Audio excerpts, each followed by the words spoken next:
So ancient Near Eastern cultures viewed the world very differently than we do now. By ancient Near Eastern, I mean the Hebrew cultures and the Canaanites and the Egyptians and the Babylonians, the various cultures that we read about in the Old Testament. They viewed the universe as being flat, first of all. They thought the earth was flat. They did not know it was round. And they thought that the earth had a solid sky dome. And they thought that the sun traveled through that sky once a day. The sun was not stationary at the center. Earth was stationary and flat, and the sun traveled. Now, that solid sky dome sounds very strange to us today because we know that the atmosphere is gaseous and that clouds form and precipitation happens, and that's where rain comes from. Well, in ancient times, they thought that rain came from an ocean that was above that solid sky dome.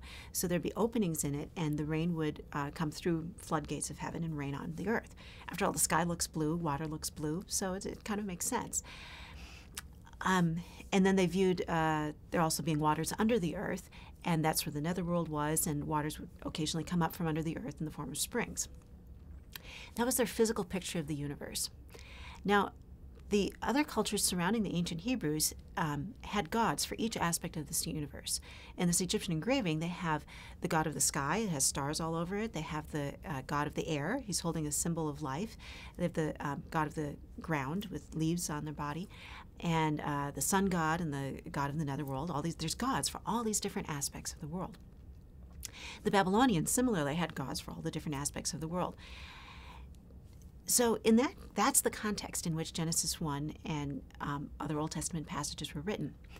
And what they continually affirm is that there is only one God, not many, and that one God is sovereign over all of these physical aspects of the world, and that the sun, the sky, the land are just physical created things. They are not gods. They're not inhabited by gods. And that was a major message of Genesis 1 for the original audience. They had been living and surrounded by these cultures. And so then to hear this message of one sovereign God must have been very striking to them. And that was really what Genesis 1 was communicating to them. And also the goodness of creation and the role of humanity in creation as being the crowning element, being very good at the end of the story, rather than kind of an afterthought at the end of the story and just being there to be slaves to gods and serve at their banquets like it is in some of the Babylonian creation stories. So that contrast is what must have really impressed the original hearers of Genesis 1, and I believe, therefore, is the main message we should be drawing from Genesis 1 today. It's a message of how God interacts with his creation and of our role in creation. It's several key theological messages, but it is not a message about the how and the when of creation. God didn't bother to teach the ancient Hebrews that the world was actually round. Didn't bother to teach them that it was actually atmosphere in the sky instead of a solid sky dome. He let them keep believing that. He accommodated the message to where they were at. And I find that so comforting to us today, that God is willing to accommodate his message to our limited understanding. We don't have to have a perfect scientific understanding of the world to get God's message for us.